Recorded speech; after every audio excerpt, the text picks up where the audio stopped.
Bismillahirrahmanirrahim.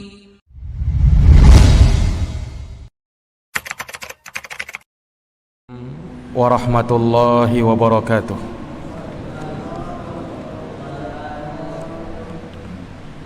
Alhamdulillah, alhamdulillahi rabbil alamin, wabihi nasta'inu ala umuri dunya waddin. Ashhadu an la ilaha illallah wahdahu la syarikalah, ilahul awwalina wal akhirin. Wa ashhadu anna Muhammadan abduhu wa rasuluhu as-sadiqul amin, sallallahu alaihi wa ala alihi wa sahbihi wa man tabi'ahum bi ihsanin ila yaumiddin wa sallama tasliman katsira, amma ba'd.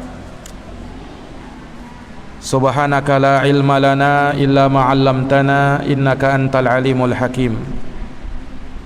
Allahumma 'allimna ma yanfa'una wanfa'na bima 'allamtana wa zidna ilma ya rabbal alamin. Rabbi shrah li sadri wa yassir li amri wahlul 'uqdatan min lisani yafqahu qawli.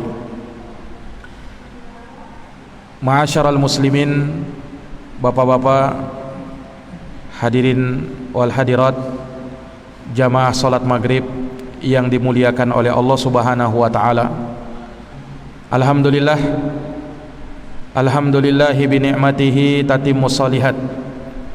Segala puji hanya tertunai segala amal-amal kebajikan. Salawat dan salam semoga terhatur limpahkan kepada junjungan kita Nabi Agung, Nabi besar Muhammad sallallahu alaihi wasallam, kepada keluarga dan para sahabat serta orang-orang yang senantiasa jamaah Masjid Baitul Ma'mur yang dimuliakan oleh Allah. Di malam hari yang berbahagia ini kita berkumpul di salah satu rumah dari rumah Allah, di salah satu masjid dari masjid-masjid Allah Subhanahu wa taala, untuk kita bersama-sama menegakkan ibadah kepadanya, yang kemudian kita lanjutkan dengan duduk sejenak mempelajari agama Allah Subhanahu wa taala. Semoga dengan ini semakin menambah kemuliaan kita, iman dan takwa kita kepadanya. Rasulullah pernah bersabda, "May yuridillahu bihi khaira yufaqihu fid din." Barang siapa yang Allah inginkan kebaikan padanya, maka Allah akan berikan pemahaman di dalam urusan agama. Maka tanda kebaikan pada diri seorang muslim manakala ia betul-betul paham tentang urusan agamanya. Para jamaah yang dirahmati dan dimuliakan oleh Allah, kita masih berada di hari-hari yang mulia. Tidak lama lagi kita akan menyambut hari Arafah dan juga hari raya Idul Adha. Tentu hari-hari yang mulia tersebut tidak lepas dari nilai-nilai ibadah, terutama ibadah menyembelih kurban, di mana telah kita jelaskan di pertemuan yang lalu terkait dengan beberapa ahkam, beberapa hukum seputar menyembelih kurban. Dan di sini akan kita lanjutkan kembali beberapa perkara yang perlu kita pahami terkait dengan fikih dalam berkurban. Para hadirin yang dirahmati dan dimuliakan oleh Allah, kita berkurban dalam rangka untuk syukur nikmat, di mana telah banyak anugerah, nikmat dan karunia yang Allah Subhanahu wa taala berikan kepada kita. Maka sebagai wujud syukur kepadanya, maka Allah minta untuk kita mengalirkan darah, berkurban dengan hewan kurban, Dan itu semua sebagai kesyukuran kita terhadap nikmat yang sangat banyak yang Allah berikan kepada kita. Allah Subhanahu wa taala berfirman di dalam Al-Qur'an, "Fakulu minha wa at'imul qani'a wal mu'tar. Kadzalika sakharnaha lakum la'allakum tashkurun." Dalam surat Al-Hajj ayat 36, Allah Subhanahu wa taala berfirman, "Maka makanlah dari hewan kurban tersebut dan berikanlah sebagiannya kepada orang yang memintanya atau kepada orang-orang yang tidak memintanya. Demikianlah kami telah tundukkan hewan-hewan kurban itu untuk kalian, la'allakum tashkurun, agar kalian mensyukuri nikmat Allah Subhanahu wa ta'ala." Kaum muslimin jamaah yang dirahmati dan dimuliakan oleh Allah, seperti yang telah kita terangkan, bahwa orang yang berkurban dia perlu ketulusan dan keikhlasan di dalam berkurban. Kemudian dia pun harus mengikuti apa yang telah dituntunkan oleh Nabi kita Muhammad sallallahu alaihi wasallam di dalam penyembelihan kurban. Dan itu bisa terrealisasi manakala kita jalankan ibadah kurban dengan memahami sebabnya, jenisnya, kadarnya, tata caranya, demikian pula waktunya. Ini sebagaimana yang telah dipaparkan kepada kita oleh para ulama berdasarkan nas-nas dari hadits Nabi sallallahu alaihi wasallam. Telah kita terangkan berkaitan dengan sebab dan jenisnya. Maka di malam ini kita akan terangkan kadarnya terkait dengan ukuran atau ketentuan umur dari hewan kurban. Berkurban adalah ibadah yang punya ketentuan dan aturan. Tidak semua jenis hewan kita berkurban dengannya. Setelah kita dapatkan hewan kurban pun, tidak semua hewan kurban boleh kita sembelih. Ada kadar yang telah ditetapkan oleh syariat berkaitan dengan batasan umur hewan kurban itu. Terkait dengan jenis hewan kurban telah kita terangkan, yang kita sembelih adalah sapi, onta, demikian pula kambing, dan yang sejenis dengannya yaitu domba. Dan Nabi kita Muhammad sallallahu alaihi wasallam memberikan ketentuan umum terkait dengan umur dari hewan kurban itu.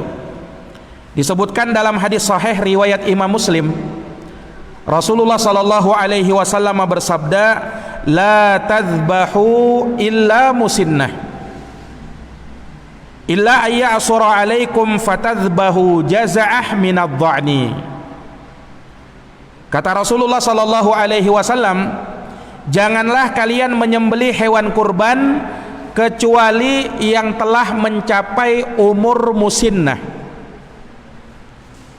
Kecuali apabila kalian sulit mendapatkan hewan yang berumur musinnah, maka boleh bagi kalian menyembelih domba yang berumur jaza'ah. Ini haditsnya sahih riwayat Imam Muslim. Nah, sekarang pertanyaannya, berapa umur musinnah dari hewan kurban itu? Nah, disimpulkan oleh para ulama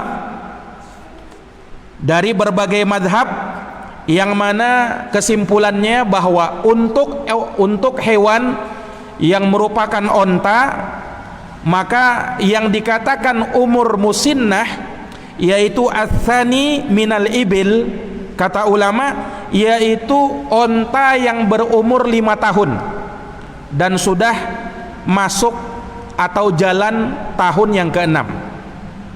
Nah, jadi kalau kita mau sembelih onta, maka boleh menyembelih onta yang mencapai umur 5 tahun. Di bawah itu tidak boleh. Adapun untuk sapi, kata ulama, as-sani minal baqar, umur musinnah dari sapi yaitu yang mencapai umur 2 tahun masuk tahun ketiga. Artinya kalau kita mau menyembelih sapi, sah sembelihan kita dalam menyembelih sapi kalau sapinya mencapai umur 2 tahun. Artinya anak sapi yang baru 1 tahun tidak boleh dijadikan sebagai sembelihan kurban. Jadi kalau berkurban dengan sapi kurang dari 2 tahun, tidak sah sembelihan kurbannya. Harus 2 tahun, minimal 2 tahun. Nah, kalau di atas 2 tahun, nah itu diperbolehkan. Kemudian untuk kambing, nah untuk kambing ulama beda pendapat. Namun yang kuat dari pendapat para ulama bahwa untuk kambing yaitu as-sani minal ma'iz. Kambing itu minimalnya berumur 1 tahun. Nah, kalau di bawah 1 tahun, baru umur 10 bulan misalnya, maka tidak boleh dijadikan sebagai hewan kurban. Tidak sah kurbannya kalau belum berumur 1 tahun. Itu untuk kambing. Nah, ini para jamaah sekalian yang dirahmati oleh Allah. Adapun untuk jenis ad-dha'an, dha'an itu domba yang bulunya lebih tebal. Untuk domba, kata para ulama, sudah sah umur al-jaza' minad dha'an. Al-jaza' minad dha'an adalah domba yang berumur 6 bulan. Nah, kalau jenis domba boleh berumur 6 bulan.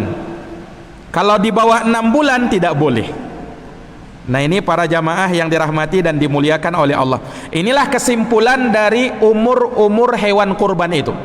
Jadi kalau tadi onta umurnya 5 tahun minimal. Kalau sapi umurnya 2 tahun minimal. Kalau kambing umurnya 1 tahun minimal. Dan kalau jenis domba umurnya 6 bulan minimal.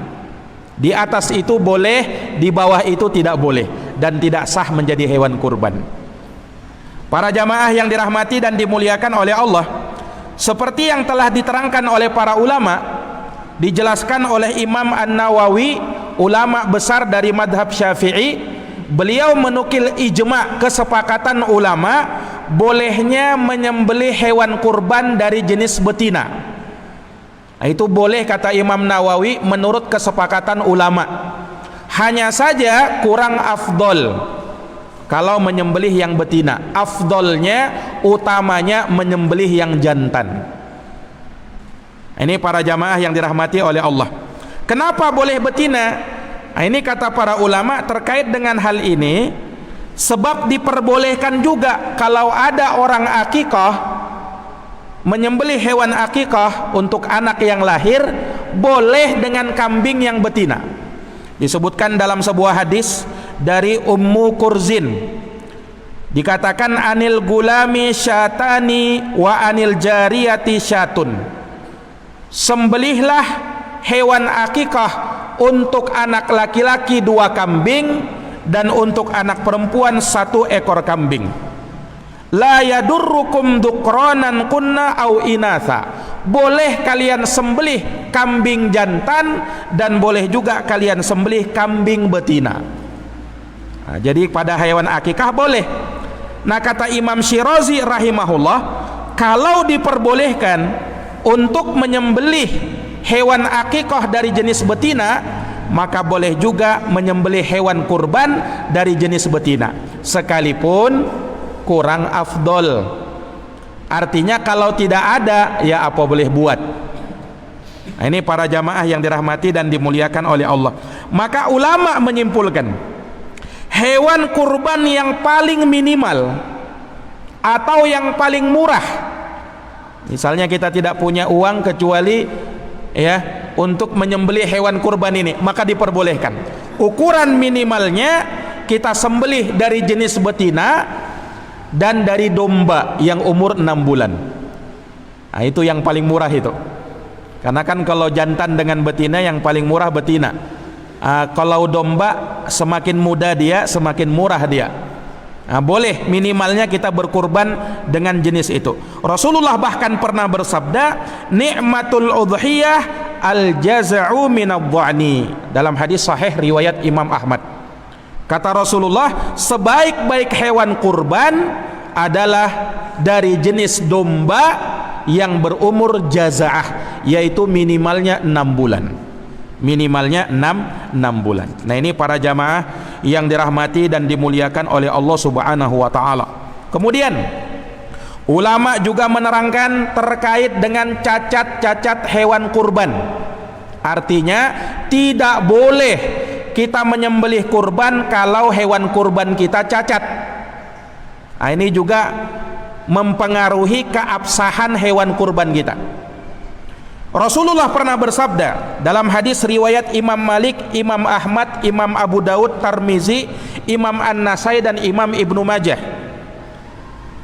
di mana Rasul pernah menyebutkan tentang 4 cacat hewan kurban, yang kalau salah satu dari cacat ini ada pada hewan kurban kita, maka tidak sah dijadikan sebagai hewan kurban. Kata Rasulullah, al-arja'u al-bayyin dhala'uha. Hewan kurban yang tidak dibolehkan menjadi kurban adalah hewan kurban yang pincang, yang sangat jelas kepincangannya. Nah, jadi kalau kita lihat kurban kita itu Pak pincang, Anda boleh dijadikan sebagai hewan kurban. Yang kedua, al-awra al-bayyin awaruha. Hewan kurban yang buta sebelah matanya, yang jelas kebutaannya. Nah, kalau buta matanya tidak boleh juga dijadikan sebagai hewan kurban. Yang ketiga, al-maridah al-bayyin maraduha. Hewan kurban yang sakit, yang sangat jelas penyakitnya, apalagi sudah mau sekarat, Anda boleh dijadikan kurban itu. Dan yang terakhir, yang keempat, al-ajfa allati la tungki. Hewan kurban yang sangat kurus, yang tidak punya sumsum dan lemak saking kurusnya. Nah, inilah 4 cacat hewan kurban yang tidak boleh ada pada hewan kurban kita. Kalau ada yang semisal ini atau bahkan lebih parah, maka tidak sah menjadi hewan kurban. Ya, terkait dengan misalnya kepincangan, ini yang jelas pincangnya, dia tidak bisa berjalan dengan normal. Kalau dia berjalan bersama kawan-kawannya ketinggalan dia, entah karena musibah atau apa, nah, ini tidak boleh dijadikan sebagai hewan kurban. Demikian pula yang sebelah matanya buta, apalagi kalau dua-duanya buta. Nah, ini tidak boleh dijadikan sebagai hewan kurban. Demikian pula yang penyakitan, hewan kurbannya sakit, yang jelas nampak sakitnya. Kalau sakit biasa, ini masih sah dijadikan sebagai hewan kurban. Dan yang terakhir, yang sangat kurus. Menyembelih kurban yang kurus boleh, tapi kalau yang sangat kurus, saking kurusnya tak punya sumsum dan tak punya lemak, ini tak boleh dijadikan sebagai hewan kurban. Nah, inilah 4 cacat yang tidak boleh ada pada hewan kurban kita. Mungkin ada pertanyaan, Ustadz, bagaimana kalau hewan kurban kita patah tanduknya atau telinganya terobek telinganya, boleh tidak dijadikan sebagai hewan kurban? Tanduk patah, telinga tersobek, atau ekor terpotong misalnya. Yang seperti ini tidak disebut oleh Nabi sebagai cacat yang mempengaruhi keabsahan hewan kurban. Artinya, kalau kita berkorban dengan kurban yang patah tanduknya, entah itu kambing atau sapi misalnya, maka sah-sah saja dijadikan sebagai hewan kurban, tapi kurang afdol. Nah, dari sisi keafdolan kurang afdol, tetapi dari sisi sah atau tidak, sah saja. Karena ada istilahnya itu sah menjadi hewan kurban, ada yang istilahnya itu afdol menjadi hewan kurban. Dari sisi keabsahan sah-sah saja, tetapi kalau dari sisi keafdolan kurang afdol. Kalau kita menyembelih kurban patah tanduknya, yang lebih utama kalau sempurna tanduknya, tidak ada cacatnya sama sekali, itu yang paling utama. Nah, ini para jamaah yang dirahmati dan dimuliakan oleh Allah Subhanahu wa taala. Baik. Ini terkait dengan kadar dari hewan kurban itu sudah kita terangkan. Kemudian terkait dengan waktu penyembelihan kurban. Nah, ini juga harus diterangkan. Kenapa harus kita tahu waktunya? Sebab kalau kita sembelih kurban bukan pada waktunya, maka tidak sah kurban kita. Sama seperti sholat, Pak. Kalau kita melakukan sholat bukan pada waktunya, tidak sah sholat kita, walaupun khusyuk, walaupun dia ikhlas. Tapi kalau tidak sesuai waktu, ya tidak sah sholatnya. Nah, sholat itu kata Allah Subhanahu Wa Taala, inna sholata kanat alal mu'minina kitaban mauquta. Sholat itu adalah kewajiban yang sudah ditentukan waktu-waktunya. Kurban juga begitu. Makanya pernah disebutkan dalam sebuah hadis, sahabat Abu Burdah ibnu Niyar pernah datang kepada Nabi di hari raya Idul Adha, tapi di pagi hari, belum sholat id orang. Datang dia kemudian mengabarkan kepada Nabi, wahai Nabi, saya sudah menyembelih kambingku sebagai kurban di hari id ini, tetapi orang belum sholat id.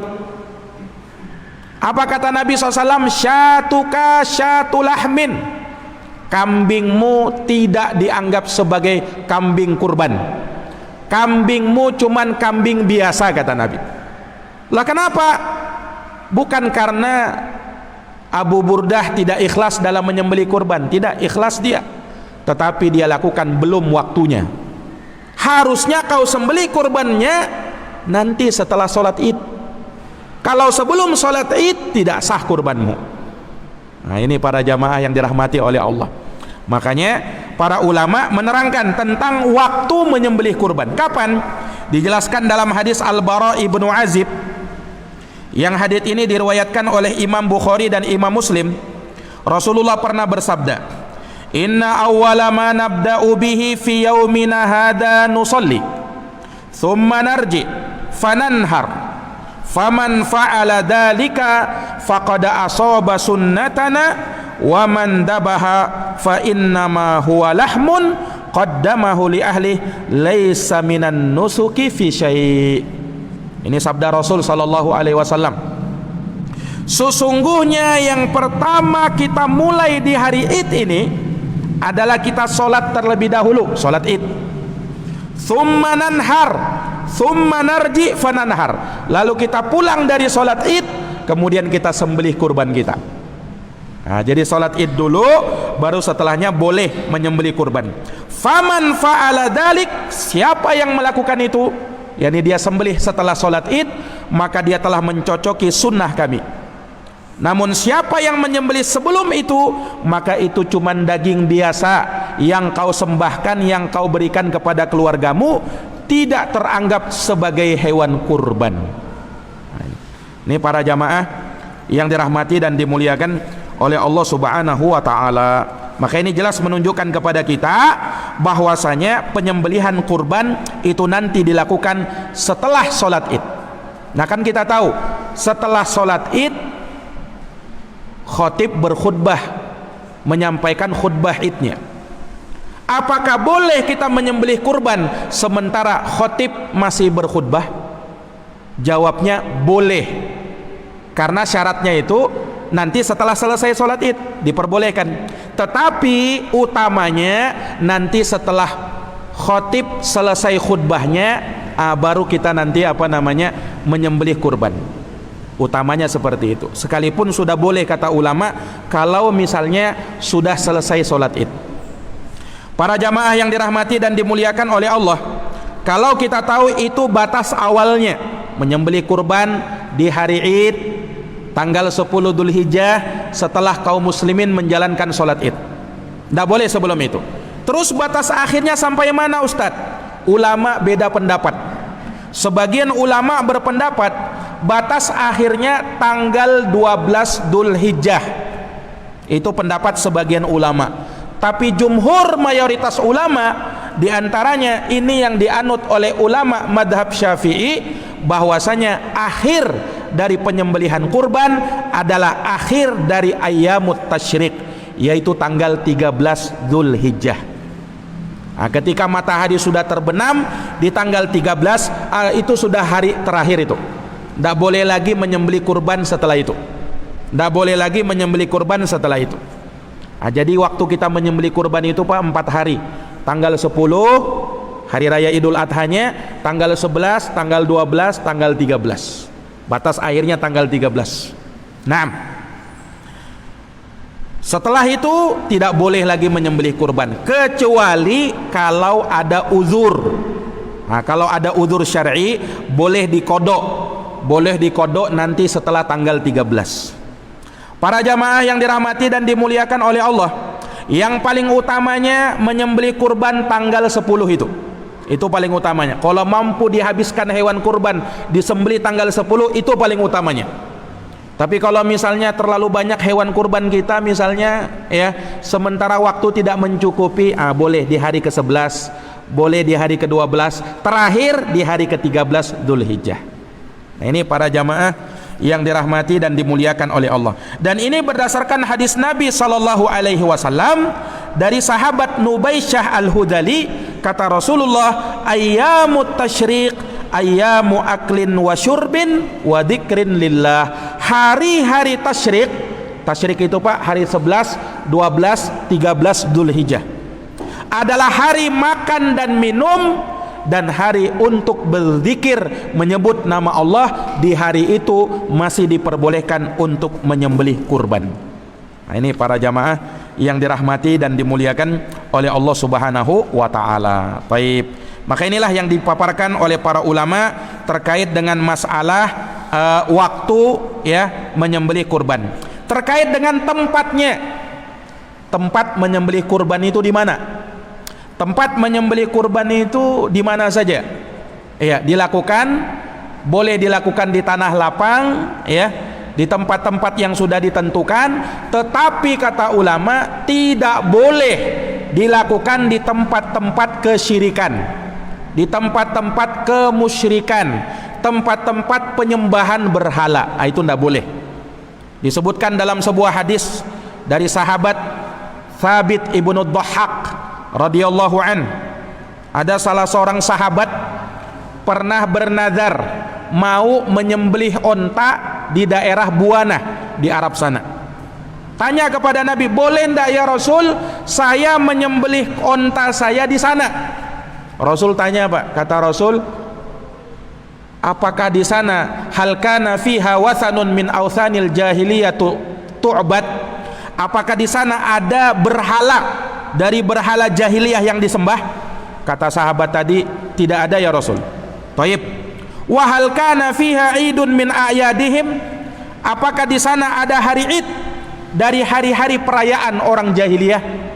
Kata sahabat tadi, tidak ada ya Rasul. Kata Rasul SAW, aufi binadrik, kalau begitu tunaikan sembelihanmu itu.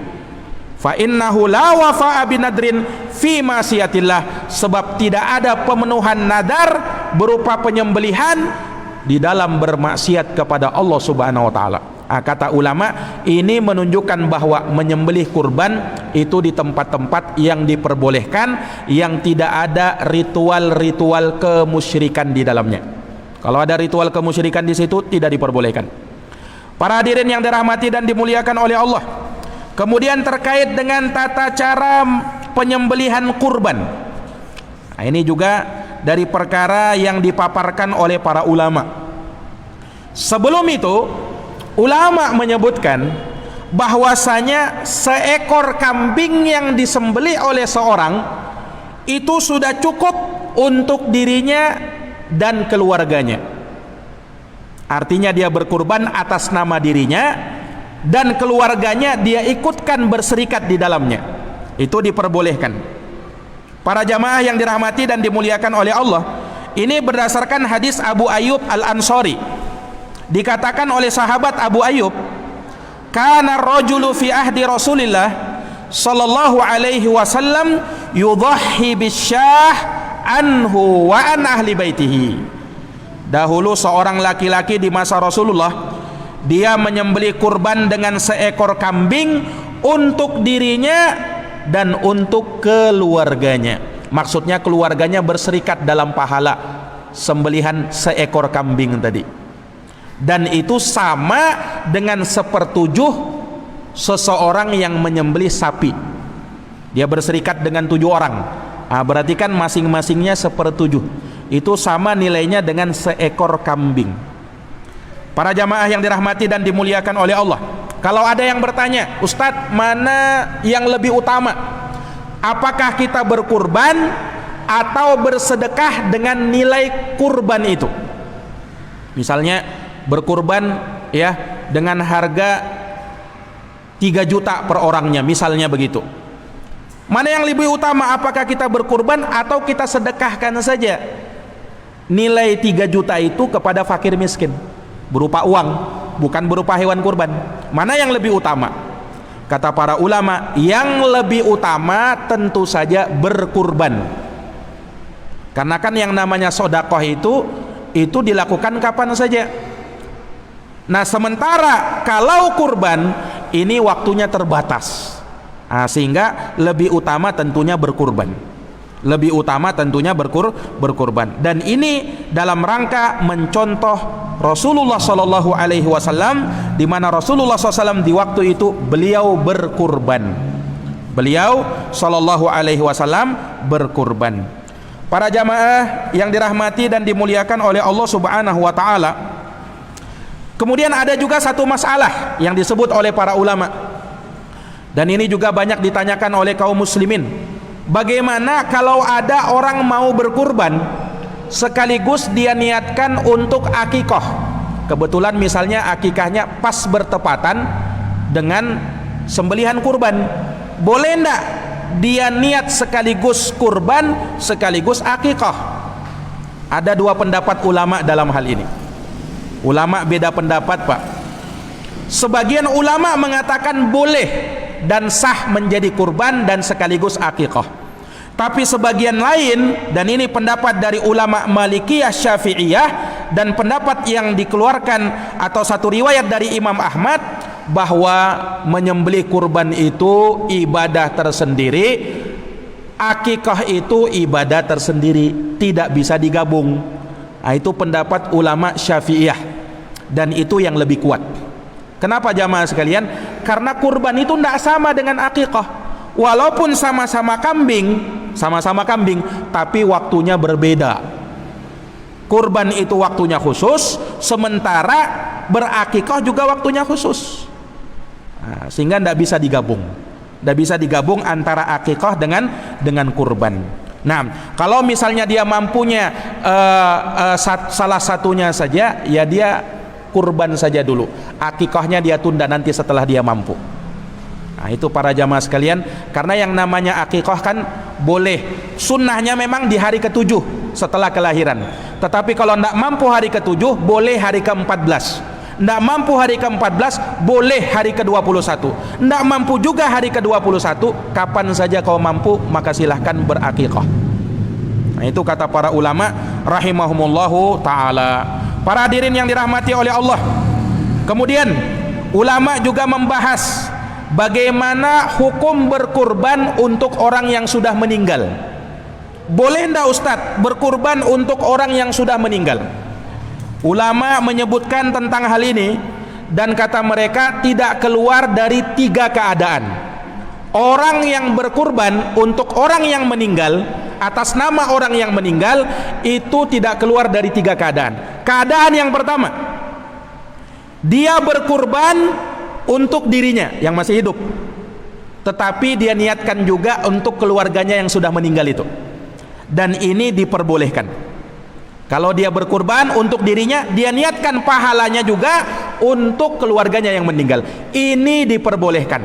Berdasarkan sabda Nabi ketika beliau menyembelih kurban, beliau berkata, Allahumma taqabbal min Muhammad wa ali Muhammad wa min ummati Muhammad. Ya Allah, terimalah kurban ini dari Muhammad, dari keluarga Muhammad, dan dari umatnya Nabi Muhammad. Kata ulama, ini mencakup orang yang masih hidup atau orang yang sudah meninggal. Jadi diperbolehkan. Yang kedua, apabila orang yang meninggal itu sebelum dia meninggal berwasiat, ya sudah berwasiat, nanti kalau saya meninggal, ya kalau saya tidak sampai disampaikan umur saya, nanti masuk hari raya Idul Adha, saya wasiat untuk berkurban. Kalau dia berwasiat, maka jalankan wasiatnya, sembelih atas nama dia. Itu juga diperbolehkan kalau dia berwasiat.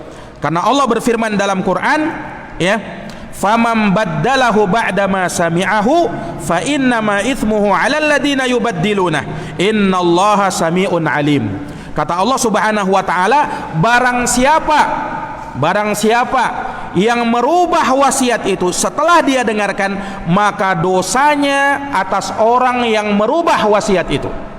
Sesungguhnya Allah Subhanahu wa taala adalah Maha mendengar lagi Maha mengetahui. Jadi kalau dia berwasiat, jalankan wasiatnya, Pak. Orang yang meninggal berwasiat mau berkurban, jalankan wasiatnya, maka kita berkurban atas nama yang meninggal itu.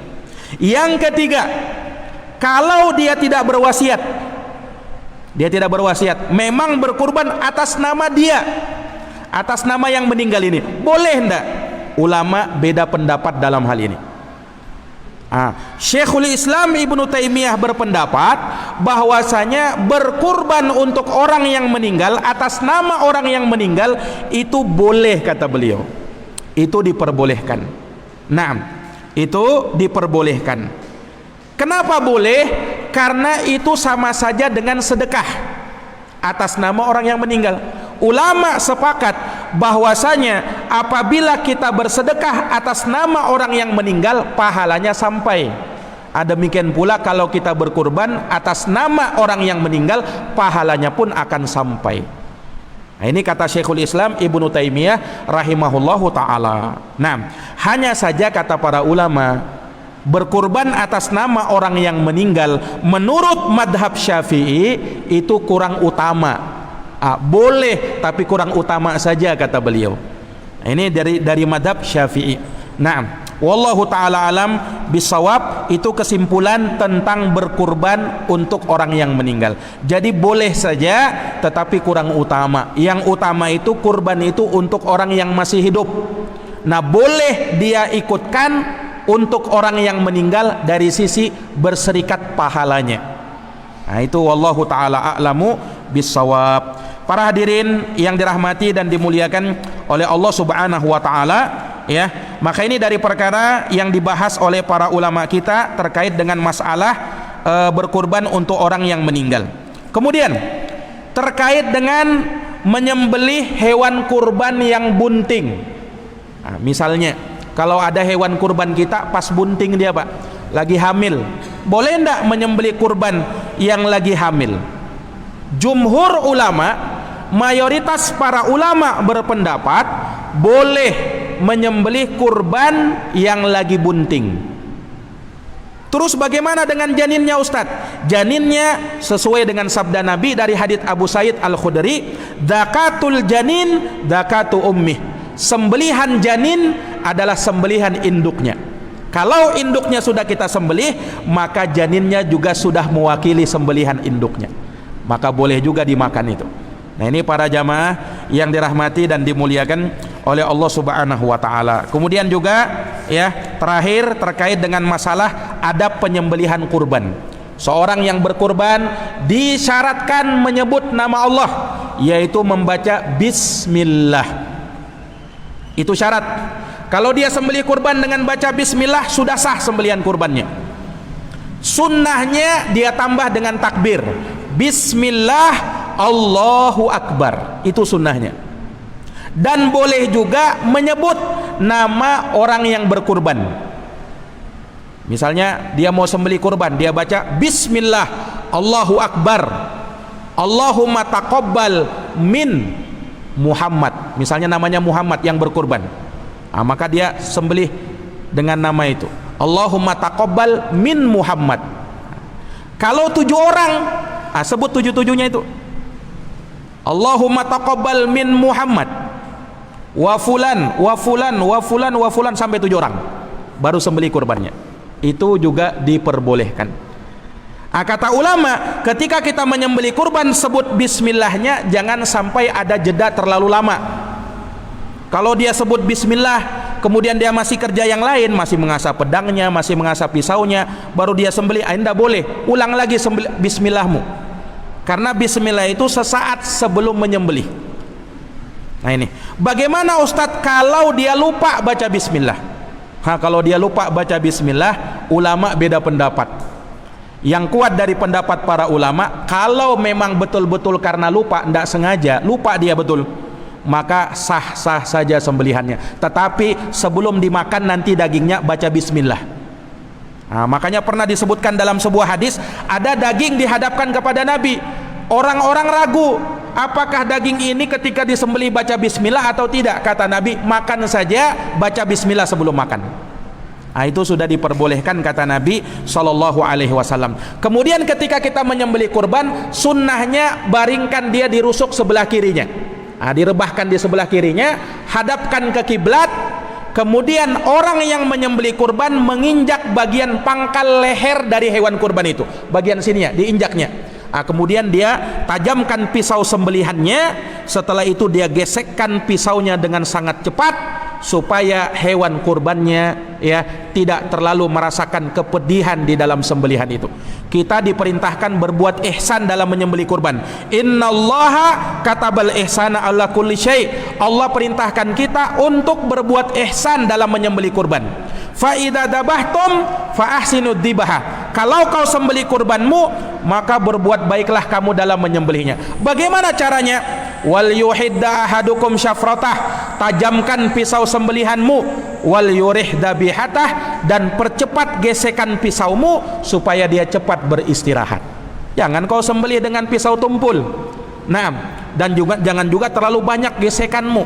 Ya, hendaknya kita gesek, kemudian saking tajamnya dan kuatnya kita dalam menyembelih tersebut sudah terputus kerongkongannya, tenggorokannya, dan 2 urat tebal yang ada di sekitar kerongkongannya. Nah, itu sudah sah sebagai sembelihan kurban. Harus putus itu, Pak. Harus putus itu. Tidak putus itu bisa tidak sah sembelihan kita. Kemudian kalau misalnya dia belum mati, jangan dipaksa akhirnya dipatahkan lehernya. Nah, itu bisa tidak sah hewan kurban itu. Ada sebagian orang dia sudah sembelih, dia kira belum mati, dia patahkan lehernya lagi. Nah, itu tidak boleh. Dia mati nanti gara-gara patah leher. Nah, bukan karena sembelihan. Nah, itu bisa menjadi bangkai nantinya. Tidak sah sebagai sembelihan kurban. Nah, ini para jamaah yang dirahmati dan dimuliakan oleh Allah Subhanahu wa taala. Ya, kemudian juga di antara adab yang perlu diperhatikan ketika kita menyembelih kurban, jangan mengasah pisau sembelihan di hadapan hewan kurban. Bisa stres dia, Pak. Jangan juga kita sembelih kurban di hadapan hewan kurban yang lain. Bisa stres dia. Hewan kurban itu memang dia tidak punya akal, tapi dia punya insting. Dia lihat kawannya disembelih, ngeri dia, stres dia, Pak. Nah, makanya ditutup itu hewan kurban itu, yang lainnya kalau kita mau menyembelih kurban. Nah, itu rahmat dalam penyembelihan kurban. Para jamaah yang dirahmati dan dimuliakan oleh Allah, mungkin demikian terkait dengan fikih dalam kita berkurban. Semoga kelak nanti kita berkurban di hari raya Idul Kurban nanti kita bisa menyembelih kurban sesuai dengan tuntunan Rasulullah sallallahu alaihi wasallam, dan kita bermohon semoga sembelihan kurban kita diterima di sisi Allah Subhanahu wa taala dan menjadi pahala terbaik bagi kita dan bagi yang berkurban. Innahu waliyyu dzalika wal qadiru alaih. Jazakumullah khairan atas perhatiannya, mohon maaf atas segala kekurangannya. Subhanakallahumma wa bihamdika asyhadu an la ilaha illa anta astaghfiruka wa atubu ilaik. Wassalamu alaikum warahmatullahi wabarakatuh.